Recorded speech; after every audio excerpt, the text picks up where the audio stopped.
مع الحق أين سارت ركائبه، ويستقلون مع الصواب حيث استقلت مضاربه. إذا بدا لهم الدليل طاروا إليه زرافات ووحدانا. كانت نصوص الكتاب والسنة أجل في صدورهم من أن يقدموا عليها قول أحد من الناس أو يعارضوها برأي أو قياس. إنما يريد الله ليذهب عنكم الرجس أهل البيت ويطهركم تطهيرا. أين علي بن قد علمت خيبر أني مرحب، شاك السلاح بطل مجرب، إذا الحروب أقبلت تلهب، أطعن أحيانا وحينا أضرب.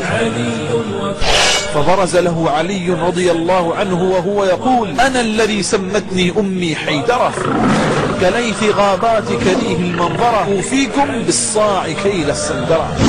فالتقى هو وعلي بسيفيهما، فضربه علي ضربة على هامته بالسيف، عض السيف منها بالأضراس، وسمع صوت ضربته أهل العسكر، ففلق رأسه فقتله. وكان الفتح فتح خيبر.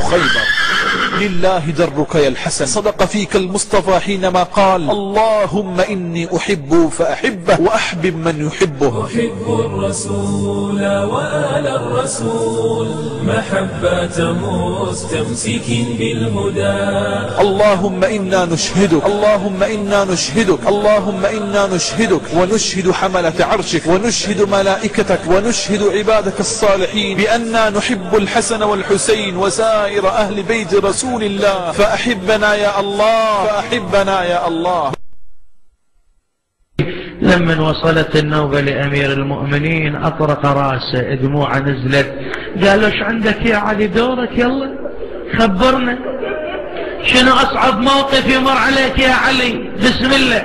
قال: أصعب موقف يمر على الرجل أن تضرب زوجته أمامه وما يقدر يرد عنها، هذا أصعب موقف، هذا الموقف اللي يأذي.